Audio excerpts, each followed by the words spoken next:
নতুন বছরের প্রথম দিন থেকেই সম্প্রসারিত হবে হাওড়া সিঙ্গুর লোকালের যাত্রাপথ। বিজ্ঞপ্তি দিয়ে জানিয়েছিল রেল।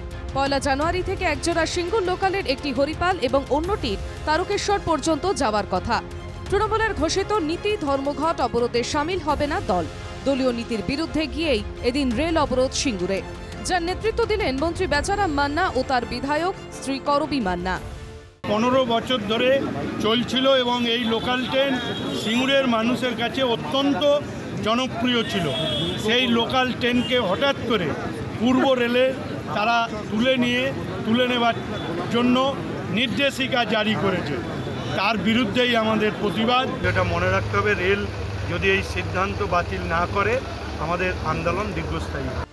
সিঙ্গুর লোকালের যাত্রাপথ সম্প্রসারিত হলে সিঙ্গুরের মানুষ, বিশেষত বয়স্ক ও অসুস্থদের সমস্যা হবে বলেই বলছেন রেল যাত্রীরা। আমি এটার বিপক্ষে। সিঙ্গুর হাওড়া ছিল খুব ভালো ছিল। অনেক বয়স্ক মানুষ আছেন বা অসুস্থ মানুষ আছেন যারা তো প্রাইভেট কারে করে অ্যাফোর্ড করতে পারেন না, তো তারা যখন কোথাও যাবে অনেক সময় এই ট্রেনটাই টার্গেট করে রাখে।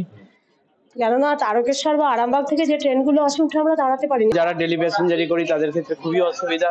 আমরা ওদিক থেকে আসলে হাওড়া পর্যন্ত যেতে আমরা আমার বাবাকে বা বয়োজ্যেষ্ঠ যারা যায় তারা বসে যেতে পারবে না, কিন্তু এখান থেকে হলে কি হবে, তারাও বসে যেতে পারবে আর আমি যেতে পারবে। কিন্তু এদিক দিয়ে আমি তো বলবো, মনে হয় সারাপুলি বা শ্রীরামপুর লোকাল আছে, সেগুলো তাহলে সিঙ্গুর করে দেওয়া হোক।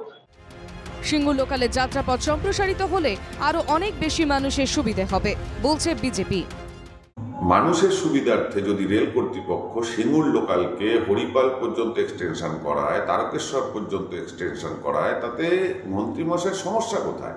আসলে মন্ত্রীমশাইয়ের কোনো কাজ নেই, যার কারণেই সকাল সকাল সিঙ্গুর স্টেশনের সামনে বিক্ষোভ দেখাতে চলে গেছে।